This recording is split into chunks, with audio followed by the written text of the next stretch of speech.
Let's get ready to rumble!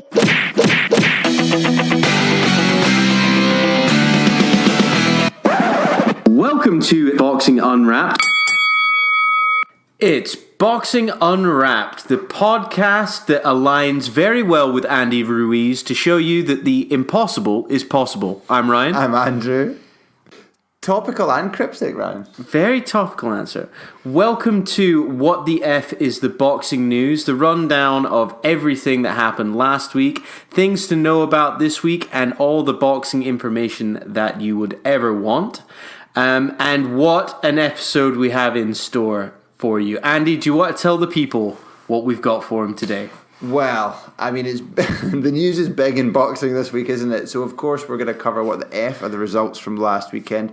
One or two fights that might be, maybe you've heard discussed elsewhere, but you'll get your definitive answers here for sure.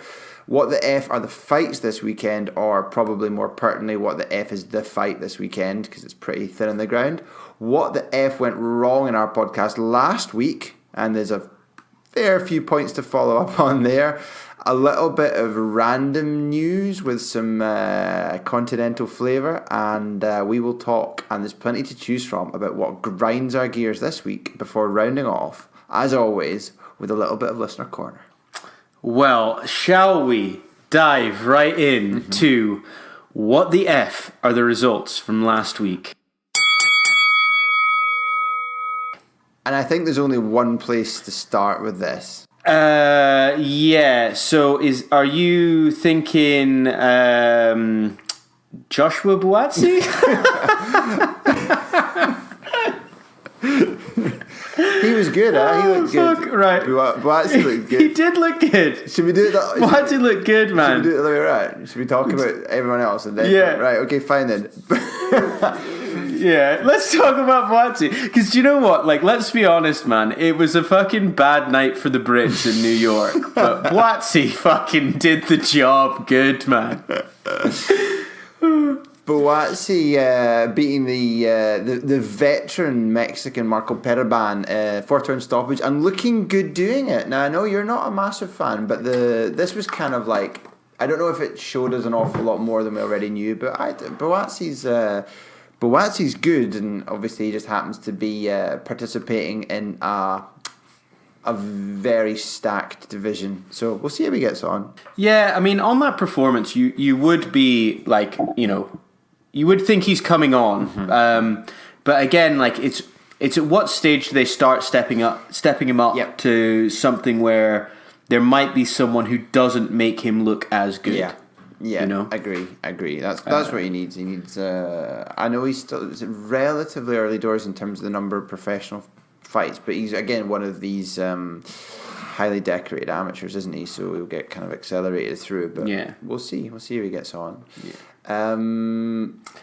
Less impressive, but more game. Tommy Coyle against Chris Allegri. Yeah. Do you know what, man? Like, my heart was breaking watching this fight because the boys got heart, right? Too much heart, Ryan. Too much heart. And you know what? Like, in the aftermath, like after, like the day after, Chris Allegri's face was a fucking mess. Actually, like Coyle was game, but like, pulled out by his corner, which, to be honest, I guess, we talk about it, the corner is there to do just this job. So actually kind of good to see, but it was really sad because when they told him, he was like, no, like not in Madison Square Garden, please, not in Madison Square Garden, like, because this was like his fucking title shot, really, wasn't it? This is the biggest he was going to do. Yeah, it was for him. But I mean, he started off very well, didn't he? He started off strong. But I mean, by that point, he looked like he needed saving, really. I don't think it was unreasonable that they pulled him out. I think it was only going downhill from there on. Yeah, he was getting a pasting from there on, like. He was starting to take a lot of shots to the face, and never good. Never good. Never good. But And there was a bit of controversy on Twitter afterwards, but I mean, I think it's fair on his trainer for pulling him out. Fair. Josh Kelly, what did you think? PBK. I think that like he thinks he's better than he is. I think we talked about it his last fight, that if you don't start like with the fundamentals, holding your hands up, having a strong defense, using the jab, doing all this kind of stuff, once you kind of move to people who aren't complete nuggets, you're going to start getting found out. And this was supposed to be a test for him, and he was doing all this fucking showboating and all this kind of shit, but it seems to me that his left hand is only there for decoration. He's got a Christmas tree for a left hand. Yeah. Do you know what I mean? Like, the entire fight, you're hearing the commentary just going like, he needs to start like throwing a jab. Like, he's never going to win this fight unless he starts like boxing behind the jab. And you can talk about like, how decorated as an amateur he is, how good his movement is, how flashy he looks, all this kind of shit. But this is not going to win you boxing matches that come down to the wire. I think that actually, if you wanted to be really harsh about it, you could have said Ray Robinson might have just pipped it. Well, that's interesting. I mean, I read a few things saying that it's like actually the opposite. A couple of reports online saying that Kelly had done just about enough, but it was very, very close. I don't know. I think maybe I just found like I think it's like maybe it's maybe what you like exactly. Like I think for me, Ray Robinson was always had Kelly on the back foot. He was solid behind his jab. He was dictating what Josh Kelly was doing, and although Kelly was maybe landing the more punishing shots, Ray Robinson was landing a lot more of them. And he seemed to be dictating the terms of the fight. It's an interesting one. I mean, he is kind of like he's not like a Kevin. He's like a higher level version of Kevin Johnson for this weight. He's like Kevin Johnson a good few years ago. Yeah, exactly. Yeah, this kind of like sort of. He's a young Kevin Johnson. A Kevin Johnson with a glint in his eye and a spring in his step.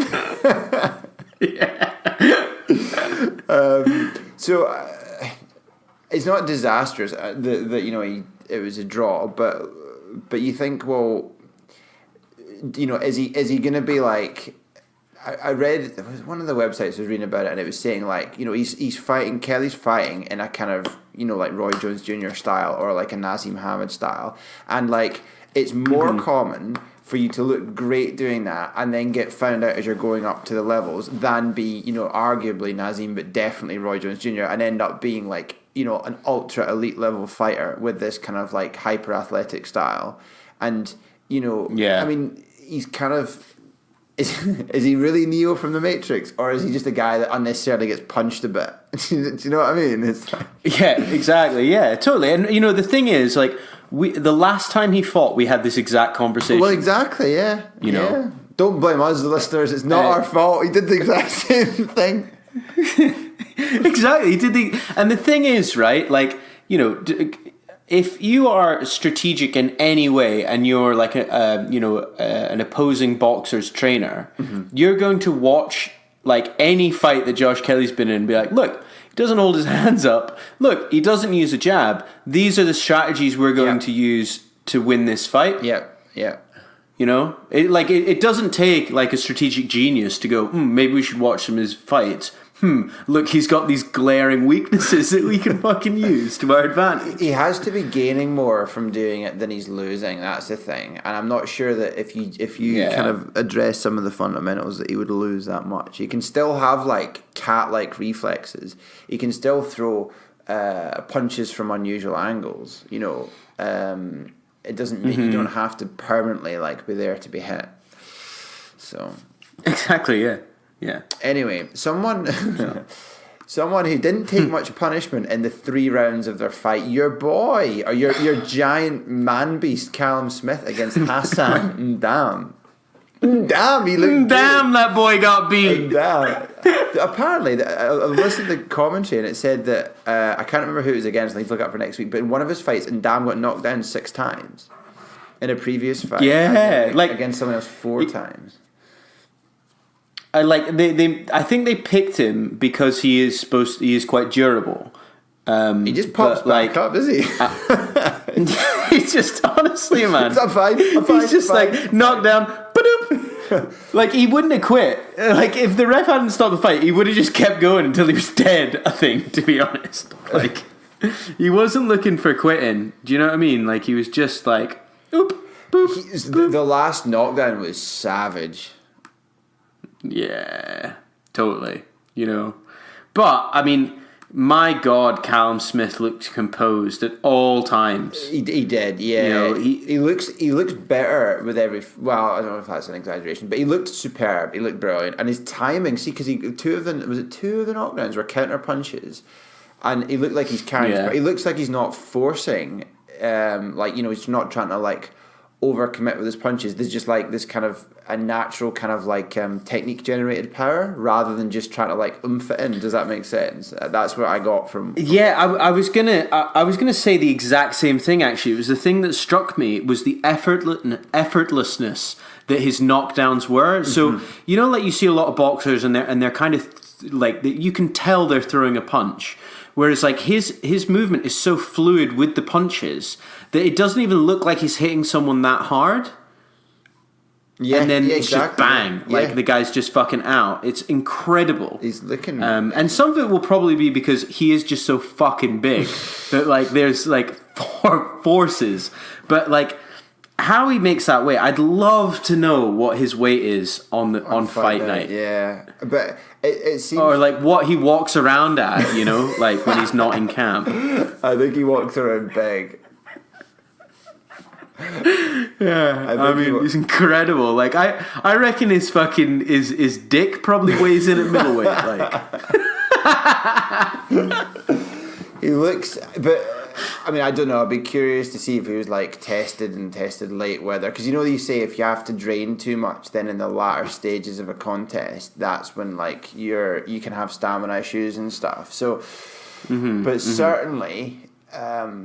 He looks like he puffs back up huge, and also like if he was really really struggling, you'd think, oh well, maybe he would think about moving up. I mean, certainly he's still he's a big man for light heavy, even, you know. So, but I mean, to fight super middle, but if he can keep me, I mean, I think he's got a good chance to either try and clear out the division or fight Canelo. I mean. It'd be really interesting to see him fight Canelo, but I mean, Canelo is so much smaller. I mean, I don't know. That seems I don't know. We'll see. That would be a really interesting fight. I think that's one of the more interesting. Do you think Canelo would take that fight though? Do you think because the thing? I mean, yes, Canelo is good, right? Against super middleweights because he is usually quite big. Against against middleweights. Yeah, exactly. Like he's usually quite big. But it's super middle, like he's probably about normal. And then against fucking Callum Smith, he's going to look minuscule, right? Mm-hmm. So it's such a risk because he's never had to face anyone that big. And the only super middle he fought was Rocky Fielding, and Callum Smith beat him in a round, didn't he? Years ago, so it's like, I mean, it's Canelo, someone that started their career. I was just double checking. Yeah, he started off as a welter. You know what I mean? He started and he's fighting. I mean, he really is. He going to fight like a world class guy who's a 6'3" super middle. You know, it's kind of like, I don't know. Yeah. Stranger things. I don't. But I mean, it seems like he must surely think, well, like this is a risk. You know, this guy can proper bang. He looks like a complete boxer. I don't think he'd take it until it's like a mega fight. If Callum Smith had if he was say undisputed at super middle, or at least had a few more belts, beat some higher profile guys, and then it's like and then gets into it. I can't see it happening now. I think they'll want to, if Canelo's going to take the risk, I think he'd want it to be for like a really like mega thing, a kind of mega event sort of thing, because how many fights does Canelo have with DAZN? Was it 5 fights with DAZN and 1 has already been done? I think it might have been 10. Was it maybe 10? It was 10 fight deal or 8. That's incredible. All right, okay. So he's tied to DAZN.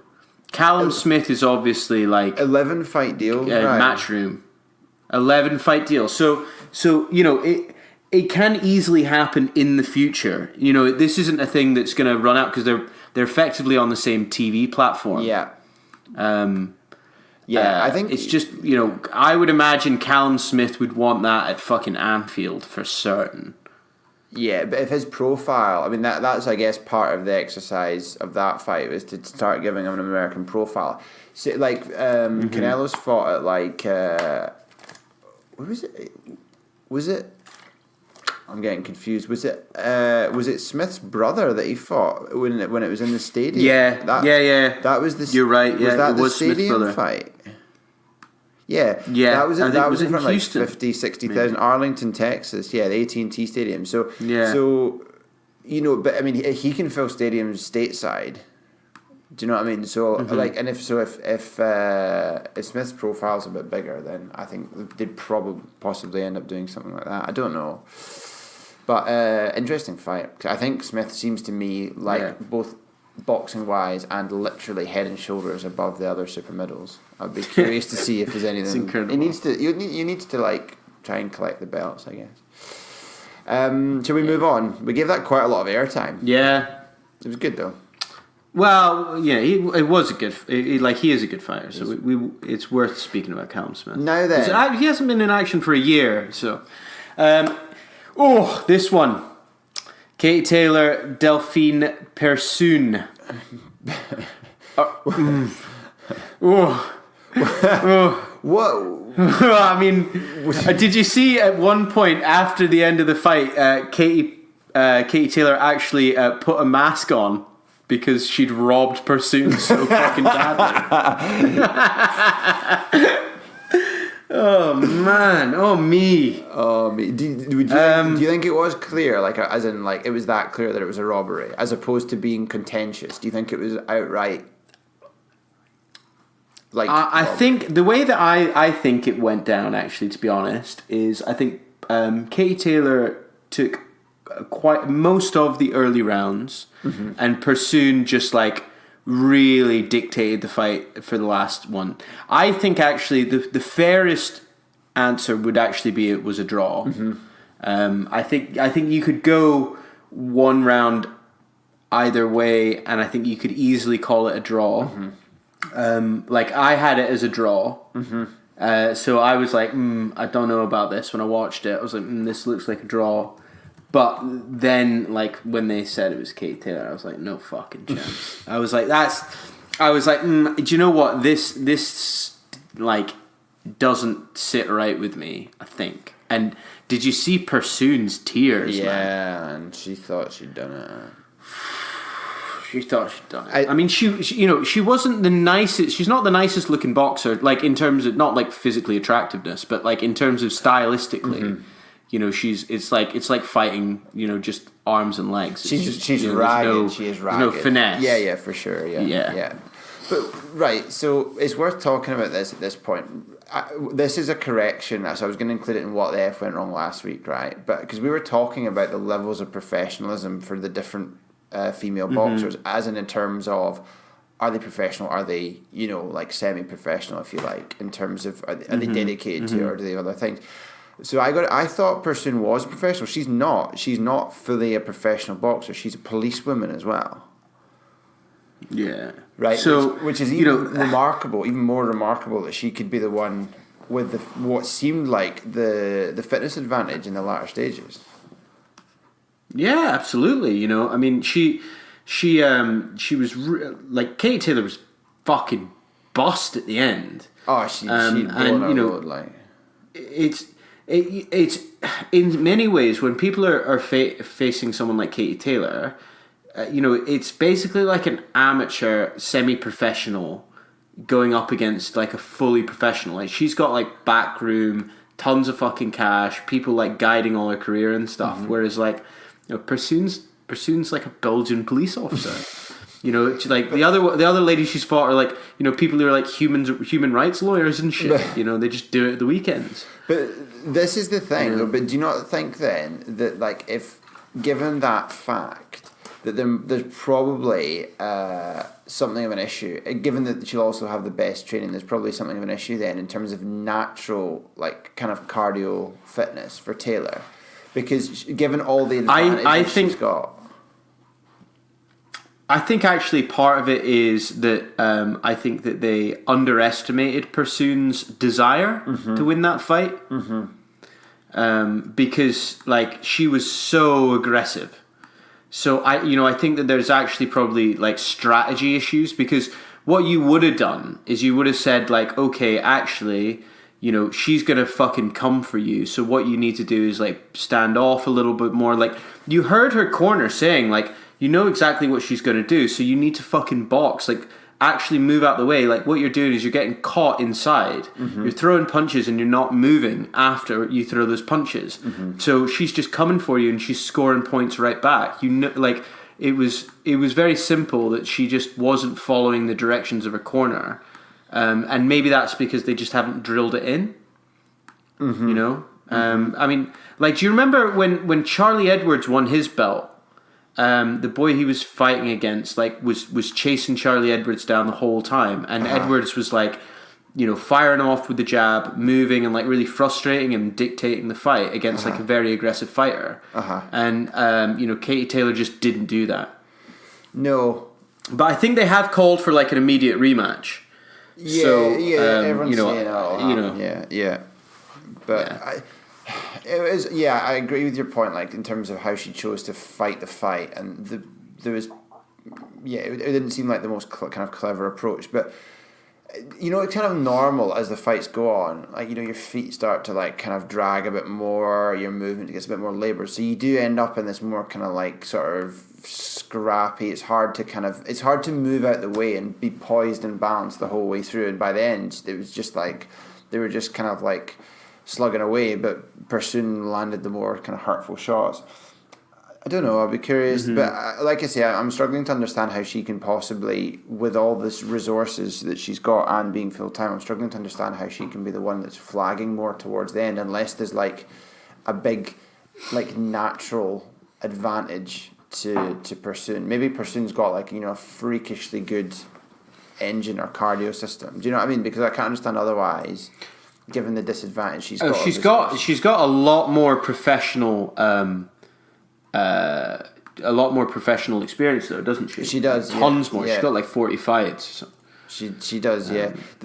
She threw like with less accuracy, but as a sort of not very good, but an indicator a bit of like fitness. She threw like a huge amount more punches than Taylor did. She didn't land.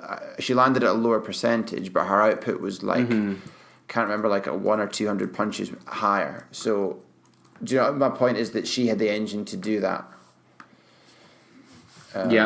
So it's interesting. You would think that the rematch would favour the more kind of technical fighter.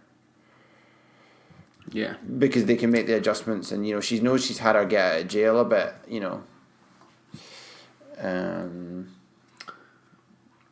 Don't know. And I don't think anyone would let her get away with it again. Like, No, they'd have to be more kind of, because it was up to her how she did the fight in a way. Like if she'd done it more, like you say, more kind of technically boxing wise, she wouldn't have gotten such a sort of tough time. No. I was going to say, I was just looking. Anything else left to talk about? 586 versus 410 was the punch output, so 176 more punches. Was there another fight? I don't know. Nothing big, I don't think. Oh, wait. Yeah, the heavyweight division got turned upside down. I've been thinking about the strap line for the rematch. Right. And you know how in the past there's been like fire versus ice? Yeah. Right, I've got it for this one. Ice versus ice cream. Well, I mean, fuck me, right? This was like, okay, I just want to say one thing before we continue, right? Okay, I'm all yours. Say one thing. One thing. Right. One thing is, right, if there's ever like a really contentious, interesting boxing decision that happens overnight because it was fought in a different time zone, right? Under no circumstances should you be texting anyone in your life saying, holy shit, have you seen the boxing? What the fuck was that? Right? Because I woke up on fucking Sunday morning, right? Ready to watch the fucking fight, right? Totally like, avoided it, wasn't looking at the news, blah, blah, blah. Right? Had messages from like my sister, right? And I opened it up and it's like, holy fuck, how can you explain that at the boxing? And I was like, oh, for fuck's sake, right?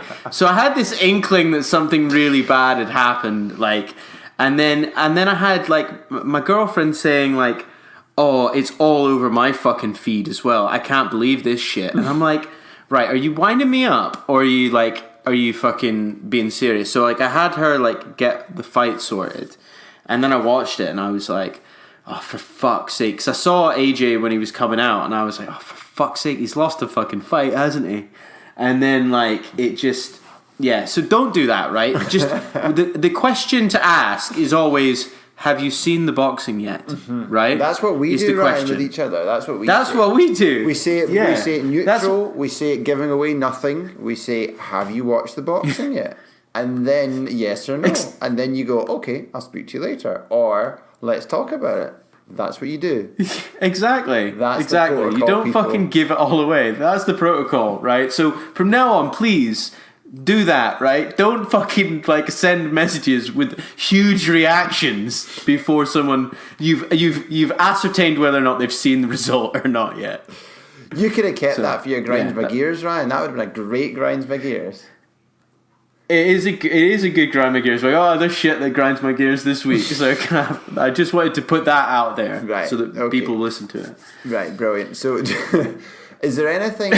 what were your? I mean, the thing is, I ended up kind of like, I guess, trying to think about it and trying to like collect my thoughts about what had happened, and also I guess about all the different coverage and stuff. But what do you have like specific takeaways from it, or what are your kind of thoughts in summary regarding the fight? So I expected Anthony Joshua actually to come out as a better version than the man that faced Joseph Parker. Because against Joseph Parker, he was really tight. He was very defensive. He sat behind the jab really well. That was a great version of Anthony Joshua. And it seemed that he came out and like, I think he's been spending too much time with Josh Kelly because he didn't throw any jabs, hardly, and he didn't tuck up. No. And I think that low, like is very low. His left hand was very low right from the start, which he doesn't normally do. Not like that. No, he usually like if you go and watch the Joseph Parker fight, his fucking hands are way up the entire fight. He does not leave himself open because he knew how dangerous Joseph Parker was. And Andy Ruiz has fast hands. AJ is constantly caught with hooks. So you would have thought during that training camp, even if it was going to be against Jerome Miller, it would have been, look, let's look at this defense. I think he switched off for a second, and Andy Ruiz caught him with an absolute blinder on the top of the head, and he just was so concussed he never recovered from it. Yeah. Because he didn't. They always say it's the punch that you don't see coming that gets you. Right? And I think that this was a punch that AJ just didn't see coming. And so it fucking just spun his head round. No, he definitely didn't see it coming.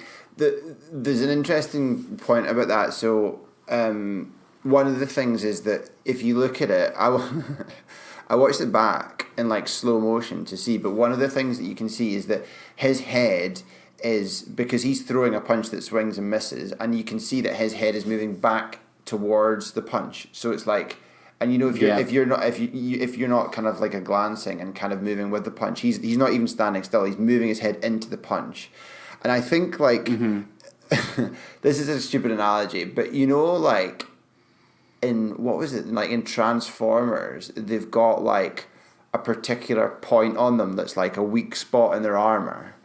Like I think there is definitely a point about that, the exact point of contact for that punch, because it's kind of like it's up high, kind of on his ear or behind his ear, because you can see his balance is just like completely scrambled. It's like someone's just like cocktail shaking all his like what is it, like your ear balancing fluid stuff. So it's just like he's all over the place, and you're totally right. Like he's never ever like anywhere close to being recovered. He's just there to be knocked out for the remainder of the fight. He's completely off balance, like hopelessly off balance.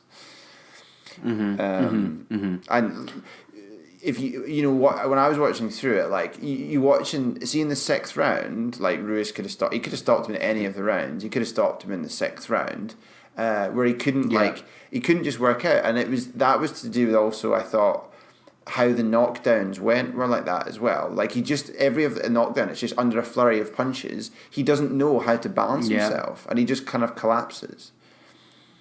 Yeah. And I think as well, like, he's not particularly used to being in that situation. So after the first knockdown, like, he should be just going for the clinch. Like, because he's so much bigger than Andy Ruiz. He could just be leaning on him for 2 minutes. And, like, just kind of trying to see what he can do to recover. But he doesn't do that. He backs off him, which then allows Andy Ruiz to come forward and hit him even more. Albeit with his hands up, but agree, Yeah. Well, I mean, hands up or hands down. Like he's still, there's a few that are going to get through the guard. It's going to chip you. Yeah. And if your hands are really high up, Andy Ruiz is so much shorter that he's just like, it's easy pickings for fucking body shots as well. I think. So. Yeah, I mean, I think there's a few things to unpick from it. I think there's probably too much chat and too many things floating about for there to have been nothing with regards to before the fight. I think there was something wrong. Maybe a sort of number of things that were at least a bit wrong. And if you watch the latest, I mean, this will change day to day. Like as soon as we've recorded this, there will be something else that either comes out or some rumors, whatever. But I've seen a video. I think it was from yesterday from Joshua, and he said basically he's saying it happens. He's going to come back. It's about how you respond to adversity, etc., etc. He says it's no one else's fault. It's my responsibility, and I'm in the ring. He stops short of saying that there was nothing wrong with me. Do you know what I mean in terms of like in the build up? He says he's saying I didn't have a panic attack. Fine, maybe he didn't, but like he stops short of, and he does it at other points as well. You can kind of tell he seems to me like he's kind of not saying almost like what he wants to say. Where basically there were some issues or there are some problems that are, but he's not gonna make up excuses. And if it's anything to do with like the professionalism of the camp or issues about whether he should have been pulled out, maybe they'll never come out. But clearly, I think there was some kind of issues there. But even accounting for that, if he's more kind of careful and he doesn't steam in, he doesn't get hit with that shot, and he probably still wins the fight at a canter. That shot is effectively like a knockout, and in a way it would have been better for him if it had been a knockout, because it was the pasting he took that made it look so much worse. Yeah, totally. That's the thing, and like he's put this video up on YouTube now, which like he explicitly says, I did not have a panic attack. Yes, no, this is the one I'm talking about. Yeah, which like it's a bit like, right, okay, like do you really need to say that? But like, I think that it does show that there are some fundamentals that he needs to work on to be a bit better. And I feel that he can come. Of course, he can fucking come back. Like, I mean, it shouldn't even be a question. But like, I think it gives him a lot to think about against, to going forward, against bigger opposition, because actually, he got exposed very quickly. And I think that maybe some of it was because, like, it's Madison Square Garden, you're coming out, Deontay Wilder's knocked Dominic Breazeale out in fantastic fashion. This was early on in the fight. You've just had a knockdown, so you think you can come out and just try and knock Andy Ruiz out right then and there, and then it's done, and then, everyone will be talking about how devastating you are, Yeah, I think that's it. I wondered also if part of it was if there were issues, if he wasn't like feeling particularly well or anything had happened, he would maybe feel like more under pressure to conclude the fight quickly. I know he does. I guess normally does try and go in for the kill, but he kind of. I mean, if you watch it back in slow motion, like he's horribly out of position when he gets hit with that shot. But it's because he thinks he's just before that he lands like a massive right on Ruiz, which he takes. Ruiz has got a chin. Ruiz is tough. He's tough, man. He really did. Oh yeah. But he's horribly out of position, missing, and then of course he takes this hook in this this complete like sweet spot. I think maybe he just thought that's not going to happen. I don't feel great. I'm just going to like steam in. Now I've knocked him down, and I'll just knock him out, and that'll be it done, and I can go home, sort of thing. Whereas obviously you get hit by that one. I think if he'd been hit in the jaw, like I think the whole narrative is different if that punch doesn't land exactly there. Even if he got hit in the jaw and gets knocked clean out, like I think the story is totally different. I think he took the pasting in the worst possible way, because it's people like, oh man, you got beaten up. You didn't just get like, it wasn't, when like Lewis got knocked out by Rahman, which a lot of people were drawing the comparisons with. But the thing in Lewis's advantage there was that it was like a one punch knockout. Hassan Rahman had like one punch power, and it was that one punch knockout that got him. Whereas the fact that Joshua, on like Bambi on Ice style, gets like battered about the ring for four rounds, or certainly the seventh round, this like it's the visual of this like collapsing Adonis that's so like appealing to people. It's so like a headline grabbing image. The fact that he gets knocked over again and again. So it's the worst possible way for him to got beat. Yeah, totally agree. So I don't know, but I think you kind of, I think rationally you have to discount everything you saw after that punch, because he's no longer there. Because it's a fighter that's clearly concussed. I thought the ref actually could have stopped it after the second knockdown. At the end of the third round, I thought actually he didn't look ready to fight at 10.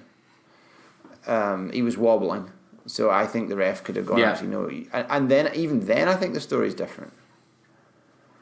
But it's the fact that he kind of quasi recovered. But anyway, I don't know. There's been a lot of a lot of vultures come out to prey on the carcass over the course of the last few days. Yeah, man.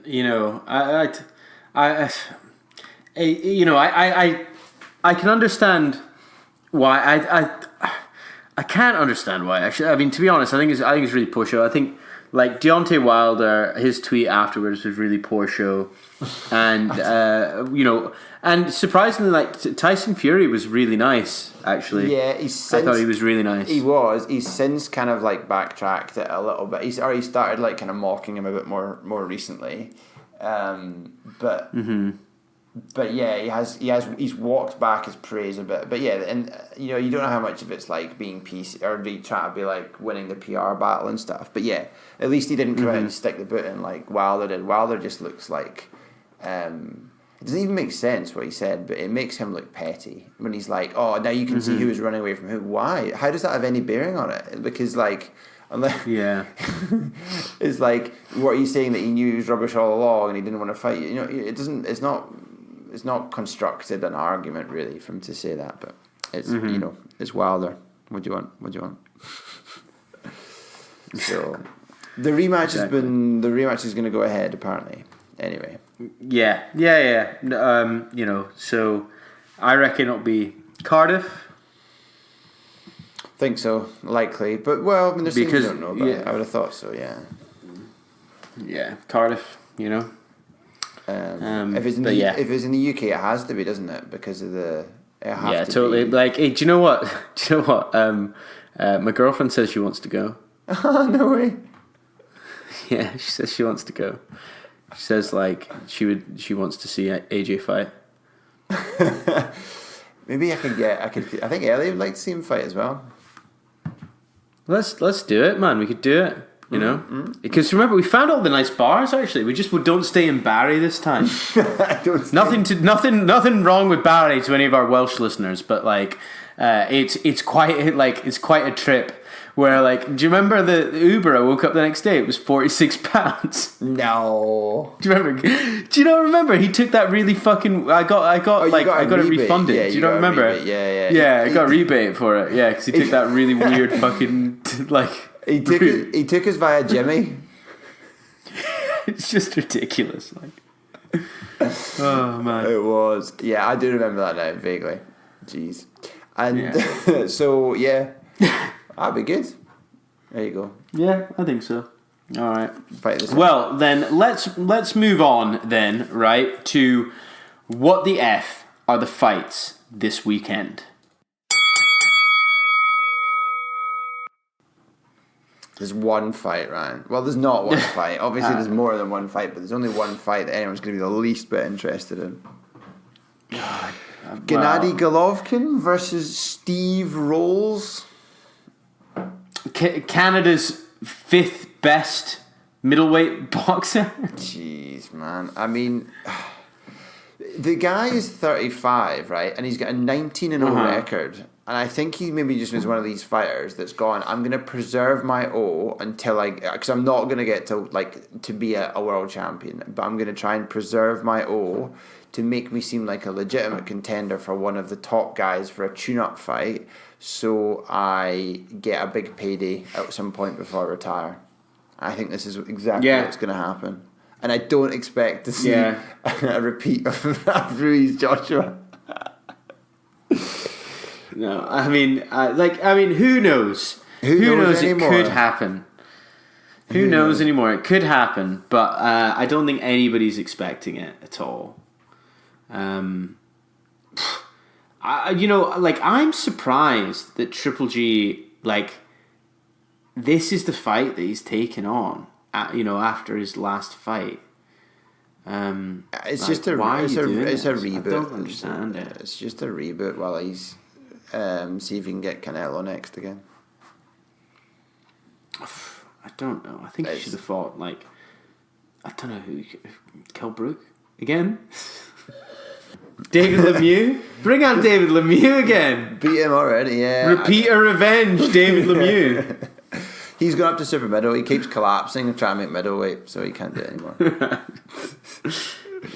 So, I don't know. It's not exciting. But anyway, that's happening, guys. It's on DAZN and Sky Sports. Yep. So there is an undercard of sorts, but it is literally of sorts. And that's it. That's it for the fights this weekend. Well, then let's move on to what the F went wrong last week. Not so much what went wrong, right?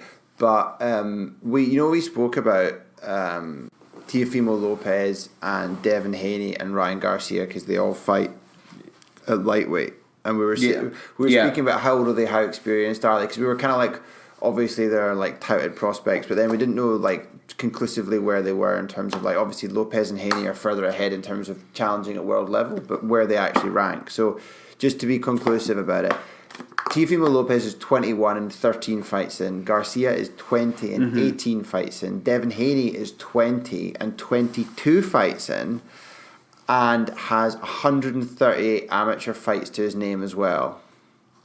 Yeah. So this is This is a pretty impressive record for a 20-year-old. So I think definitely he's it makes sense that he's, I guess, the furthest ahead there. But I guess him and Lopez are equally far in. So it's most impressive in terms of Lopez is because he's only 13 fights in as a professional. But that's where they are in terms of their age and fights in. Just to Does make it very exciting, though. does does very much Very exciting. I spoke about Kevin Johnson being retired, but I couldn't. He retired after Anthony Joshua battered him in like three or 4 years ago. But he came out of retirement obviously after that, and I can't see anything conclusively saying that he's now retired. Just can't give it up. He's not retired. He just can't give it up, man. He'll never retire. Though, there's always a need for a gatekeeper fighter that's very, very durable. Yeah, but his where he's the gatekeeper for is just sliding down towards the bottom levels of professional fighter. He's gonna be like a gatekeeper for like first time professional. Oh man. I know. Sad times for him. The other thing that I think we spoke about last week, and obviously it's relevant given that there's quite a lot of press attention been about Andy Ruiz and his kind of his physique, his body shape, etc. And the fact that he's clearly carrying a fair amount of extra weight, not in the form of muscle. So what I was thinking, what I was thinking, people were saying, oh well, it's not about looking good, it's not about being the body beautiful, it's about how effective you are. And I thought, well, there's probably some truth in that. But I was also thinking that there are lots and lots of sports where if you're like, say, how much overweight do you think he is? Like 3 stone, 2 or 3 stone? Yeah. In terms of fat to lose. Yeah. Yeah. Because I think actually if he lost a bit of pork, he'd easily make cruiserweight.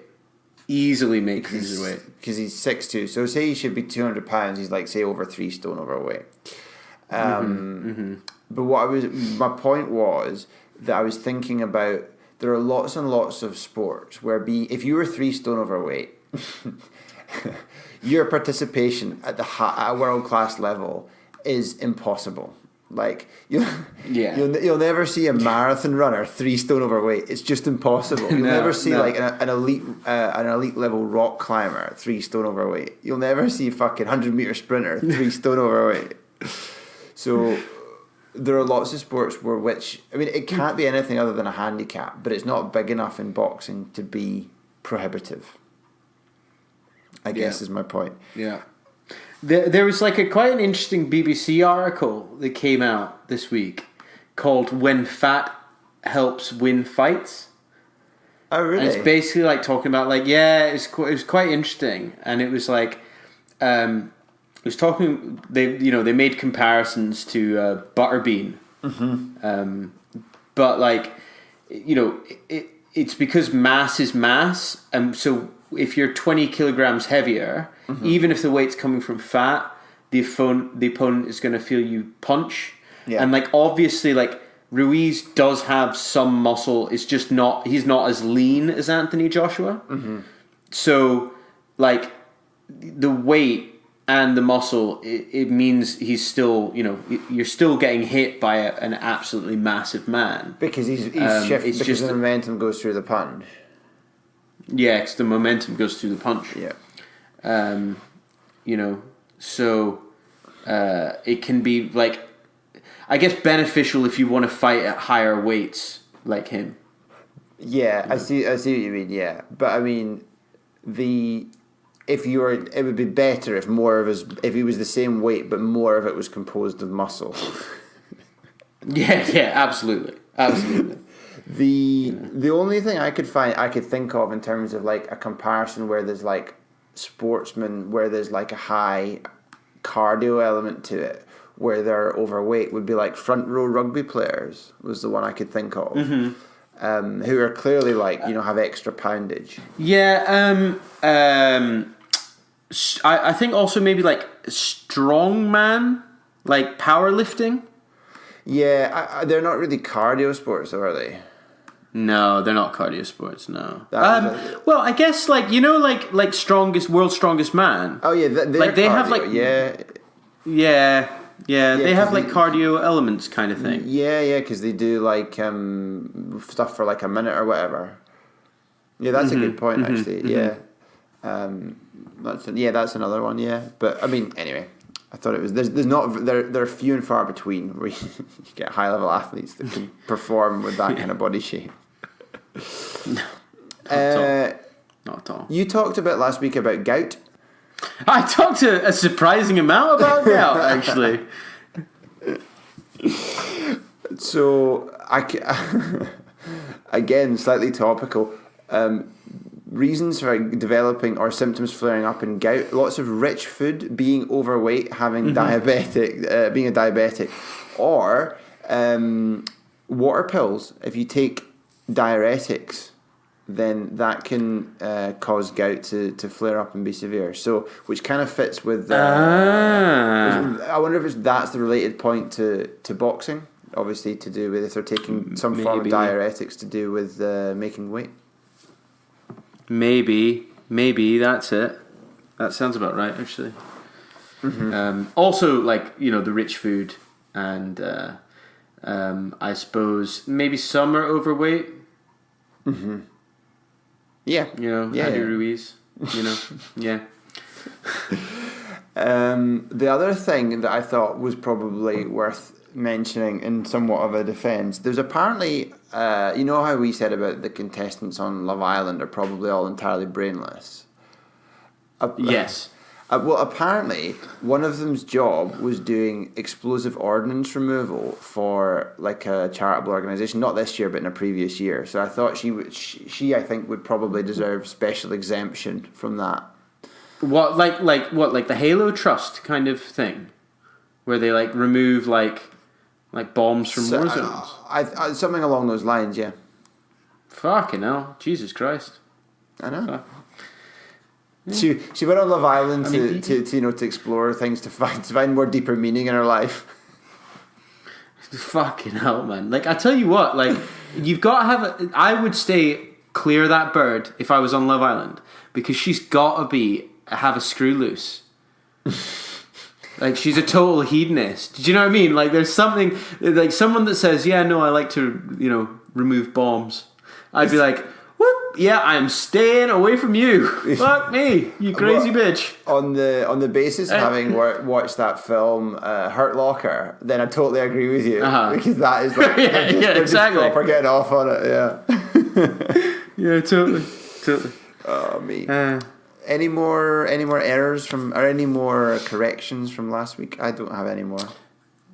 No. The only other thing is you could hear Ted barking in the background a bit. Oh, yeah. I did notice that a little bit, but I wasn't going to bring it up. Yeah. I was gonna let sleeping dogs lie, but Oh shit!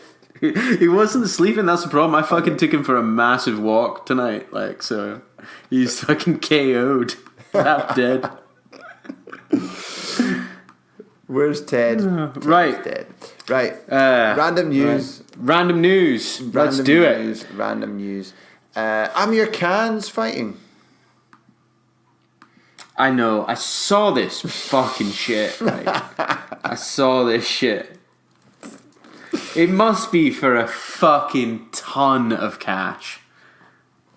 Well, ton of cash. I mean, I don't know why you would say that about this fight against a non-existent opponent in Saudi Arabia, Ryan. I don't know why you would think that it would be for lots of money in Saudi Arabia. It's just, I mean, like, he must be coming out dripping in fucking gold after this. Like, pearls.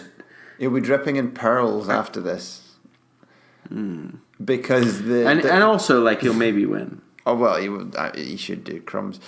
So Amir Khan's fighting Niraj Goyat in July in Saudi. Now, Goyat is an Indian boxer, and I'm putting the boxer in, inverted commas, because he's not really a boxer. He's like, a incredibly like low-level professional boxer, even for fighting Amir Khan. So it's got the kind of, I guess it will kind of be like an exhibition match, really.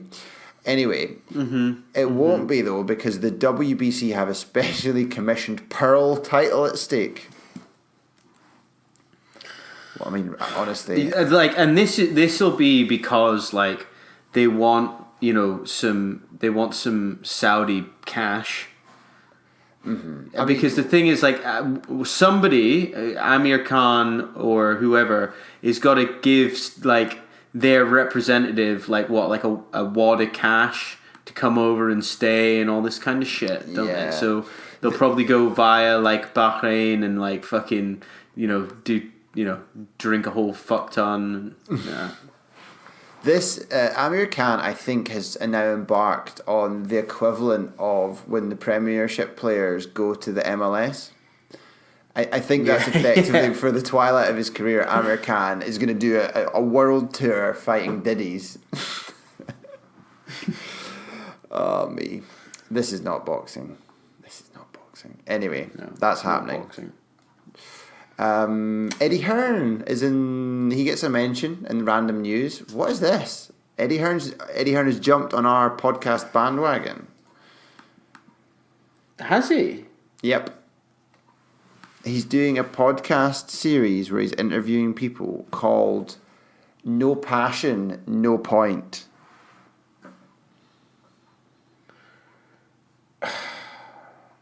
It won't be as good as ours. Well, clearly, it would have the soaring, language and witty retorts and the kind of well-informed banter that we do. Certainly not, none of that. But I don't know. No. Anyway, he's doing a podcast. Whatever. And here is some random news. Go on. Right now. Usyk has officially relinquished his WBO cruiserweight title. Okay. So this now goes to Buatsi. Was he like an interim one? Was he? Yeah. Okay. Yeah. And so he's now the WBO champion. This means it will be up for grabs on June 15th when he faces Bradis on the World Boxing Super Series. Right, okay. Do you think that is there any is this an article you're reading as we're recording? Is this like live? It just broke. It just broke not long ago. Like you're like that boy in the BBC like an hour ago. And we have to go to the special report. It's happening live, man. This is like newsroom. It's so exciting, right? Yeah. Does it say anything about the fact that like he would now be the mandatory, so he could call on to fight Ruiz if the rematch? No, it doesn't go into that. But if the rematch doesn't happen, well, here's the thing, right? So it does mean that he is the mandatory fighter. Because there's all this chat now, right, about actually the sanctioning bodies are going to start calling mandatories. Mm-hmm. So the WBO and I think the WBA mandatories are coming up. So there could be a problem where Ruiz is actually stripped of belts before the rematch. Mm-hmm. And unless like Ruiz takes on Usyk before the rematch, and then I guess I think Usyk beats Ruiz. I do too. I think Usyk beats Ruiz. So then you end up in a situation where like AJ has to fight Ruiz and then fight Usyk. Interesting permutations, but I wonder whether that's like deliberate in terms of Usyk's timing. Is as a as a response to that, because he probably go on. The only thing is that they're obviously with the same promotional company, him and AJ. So true. I don't know if unless Eddie Hearn has said, look, Usyk, this is what you need to do. Mm-hmm. But his management team is different, and they might go, do you know what? I don't actually have to run this by. We can make the decision. Well, do you know who his management team are? I can't remember the boy's name. He's crazy. Sauerland. No. Yeah, I'm pretty sure he's managed as half the Sauerland promotions. I don't. Matchroom. He's got his manager's crazy. He's got a crazy manager. I can't remember his name though. We'll look it up. We'll correct. But anyway. Yeah, we'll correct it. Correct. Anyway, interesting. I know, right? So anyway, that's big. That's big news. Big news. Any more? Any more for any more? No. That's it. That's it for me. Right. So, well, why don't you go first this time, Ryan, and tell me this week what is grinding your gears? You know what really grinds my gears? Right, Andy. I'm going to tell you what grinds my gears this week, and it's been hard to hold back through the entire podcast. Right. Right. And what is grinding my gears this week is everybody and their mother coming out about how AJ has always been weak. He's just been found out, blah, blah, blah, blah, blah. He's not even that good of a boxer. Like, everybody's sticking the fucking knife into the guy, right? Mm-hmm. It's this, it's that, like all the news, everybody, oh no, his defense has always been weak. He could have done this, blah, blah, blah, blah, blah, right? I'm sorry, but like, let's be honest here. Of the kind of top heavyweights, we could argue that he has the strongest, pedigree in terms of who he's faced in the past. Yep. Right. He's Olympic gold medalist. He's managed to defend these titles numerous times. I'll tell you who's been really winding me up this week. He's fucking Lennox Lewis, right? He's talking about how bad the trainer, Rob McCracken has been, blah, blah, blah, blah, blah. Now, I think we need to remember that Lennox Lewis lost against Oliver McCall at Wembley in a similar time of Lewis's career. Mm-hmm. When Lewis was around the same number of fights as AJ, he lost to Oliver McCall at Wembley. Mm-hmm. And everybody's writing off AJ saying he's fucking shit. Lewis lost twice, and we still talk about him being one of the all-time greats. Yep. Okay. Yeah. The Klitschkos have both lost fights. We talk about them being all-time greats. We need to really remove this idea that to be an all-time great you have to keep an O. I think that actually if you keep an O throughout your entire career, what it probably says is that your opponents have been fucking hand-picked throughout. Mayweather. Mayweather. AJ had a bad night at the office, right? Mm-hmm. He had a fucking lapse in concentration that really fucked him up. And, I ask anybody, any boxing fan out there, tell me about a time when you have had a fucking lapse at concentration at work. It's probably happened more than once. And it's maybe led to you making a mistake or something. Mm-hmm. When AJ does it when he's at work, that means he gets knocked the fuck out by a 6-foot-tall Mexican fat man, right? It's that's kind of what we need to think about here is he's made a mistake, and I think it's admirable. Everybody's like, oh, I want the fucking real gossip, about the panic attack, about this, about that. Tell me about him getting knocked out in training. You've got everybody making up all these stories, and Anthony Joshua, I think to be fair, has come out and said, I'm not making any excuses for what happened. Mm-hmm. I lost the fight. Mm-hmm. Andy Ruiz beat me on the night. I need to go back. I need to look at what I'm doing. I need to do this. I need to do that. I need to, think about how I move forward and return better, which I think actually is pretty admirable. He didn't throw his toys out the pram. Everybody's, talking about, oh, well, he's smiling. He was being too nice in the ring. What's going on? Blah, blah, blah. And yeah, some of his reaction was a bit weird. I think he was probably badly concussed, and that doesn't help.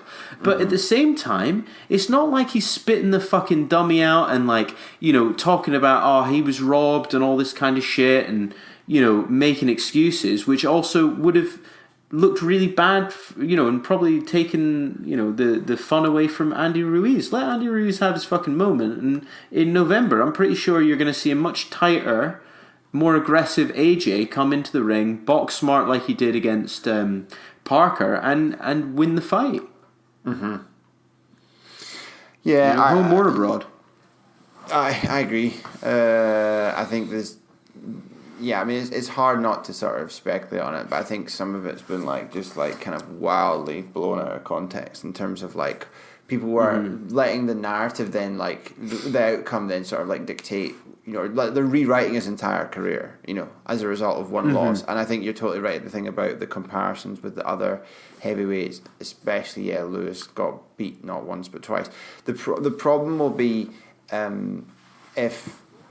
if he loses again to him, then that's difficult to it's difficult to not look at it in a different light. But as a one-off, yeah, for sure, it's just one of these things that sometimes happens. Absolutely, and I kind of feel that you know, yes, I think that you know, he maybe wasn't as aggressive as we're used to seeing him, and I think you know, he didn't seem 100% like the AJ we're used to seeing. And maybe some of that is because maybe he did overlook Andy Ruiz. Maybe he did switch off.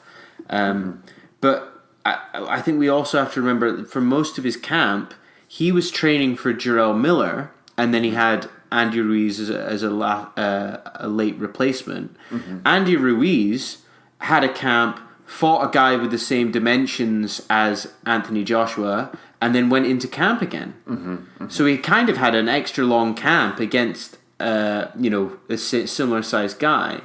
Whereas, you know, Anthony Joshua, you know, he was looking to be fighting Jarrell Miller. So. True. Yeah, we'll never. I don't think we'll ever really know what if any problems there were in the build up. But it did seem to be that there was potentially something.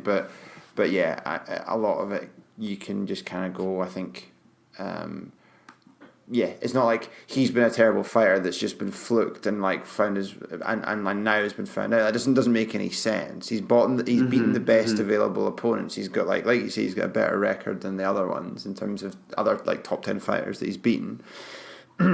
So and he's beaten them for the most part comprehensively. Like he's been hit maybe a couple of times or whatever, wobbled. But I mean, you expect that, don't you? You know, it's like if you're fighting other high level fighters, you expect them to be able to hit you at some point. That's like to be expected. So it's I don't know. You can't go all and as well, one of the things that always makes the AJ fights exciting is because he has always been relatively vulnerable. So he's always gotten a bit like, you know, as his career's progressed, he's been a bit rocked here and there, and like you're like, oh fuck, he's gonna lose this fight, but then he comes back, which always like I think is nice for us to watch, you know.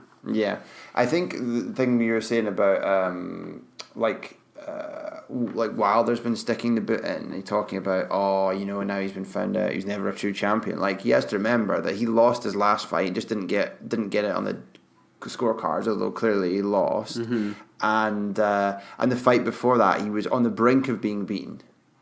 He was, you know, he was right on the cusp. So you know, if he lost either of those fights, his career as such is invalidated. You know, it's like you have to be careful. Because the thing is, you know, we've talked in the past about how rare it is for boxing champions to retire undefeated. It's almost unheard of.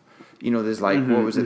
There's like a handful of them. There was who was there? There was that boy Pirog who retired early, who beat Jacobs. Yeah. There was obviously like Mayweather recently. And I can't remember. There's a few at the lower weights, but certainly undefeated heavyweights are hen's teeth, you know. So eventually they'll all get unstuck. Tyson Fury lost a fight which wasn't awarded against him in like his 10th or 12th against was it McDermott, I think the other fighter's name, where the referee was the judge as well, and he clearly lost the fight but it was awarded to him. So, you know, again, he should be making reference to that in terms of how they're thinking about it. So, you know, heavyweights don't stay undefeated their whole careers. You know, unless, you know, it's a very exceptional circumstance. We'll look up who was the last undefeated world champion heavyweight. Yeah, exactly. Well, so, you know, Marciano probably, you know, 70 or 30, 70, 80 years ago. So I'll look that up. But anyway, it's we'll see what I guess. It'll be interesting to see what happens. I guess how the landscape shifts. But, but I agree. Right. Well, Andy, do you want to tell me? Pregnant pause. I was waiting for you to ask. Do you want to tell me what grinds your gears this week? You know what really grinds my gears? I will do. Because it's very much related to what you said. I won't talk for very long about it. But I found the comments regarding Joshua's defeat by Frank Warren particularly distasteful. So he basically did the whole thing where he said, "Oh, he's regressed as a professional. He's never had any defense. He's always been vulnerable." And I was expecting him to get beaten, and I would expect him. I don't know if he'll want to come back, or if he does, I would expect him to. You're probably likely to lose the rematch, which I think as what either the most or the second highest profile British promoter. I think albeit with lots and lots of rival heavyweights, I think there should be like a little bit of room for maybe like a patriotism, or at least be kind of like a bit like magnanimous about things. Like I think it looks incredibly poor form, and as someone that's like a kind of the kind of godfather promoter of British boxing, I think he needs to be a little bit more balanced and a little bit more reserved in terms of how he's putting this across. And because he's speaking as if he's doing it from a position of impartiality, where he's anything but. And I think that's the thing that people, it's a bit unfair, really, because he's presenting himself as like a kind of, almost like a kind of analyst, if you like. But one that's been like bribed by some of the participants. It's kind of unfair. I felt it was really, really poor taste how he stuck the boot in, and as a kind of more like older gentleman who understands, the fluctuating nature of success in boxing, I think he could have been a bit more balanced in his opinion making. Yeah, I agree. He could have shown some class and he didn't. And I don't think it ever makes people. I think sticking the boot in. I'm never convinced. You have to have a very good reason for doing it, because I don't think people respond well to it. I don't think people really want to see people do that, especially with someone that a lot of people consider something of a kind of. Certainly a national celebrity, and for quite a lot of people, kind of sort of a bit of a source of like a kind of inspirational figure. So I think, I think it's in poor taste. I agree. I very much agree. Cool, and that's it. I'll keep it short and sweet, like Andy Ruiz. Just do a little bit of listener corner, guys. So need to put a really big thank you in to Tom Watson, who left us an absolutely cracking review on the Facebook page. Really appreciate it. So please, guys, don't forget, you can leave us a review. We do appreciate it. Also, we are trying really hard to be more active on Twitter. We are actually tweeting shit out now on a regular basis. Oh yeah, boy! So if you want to follow us, it's at Boxing Unwrapped. And tweet us stuff, or like tweet us stuff that you see that we think you think we should talk about on the podcast, because we can do that shit. We're in 2019, modern technology. Anyway, guys, won't be doing a boxing news next week because there's only one fight and it's going to be dog shit, but we've got something super special up our sleeves for you, so don't you worry. But with that in mind, it is goodbye from me, Ryan. And goodbye from me, Andrew.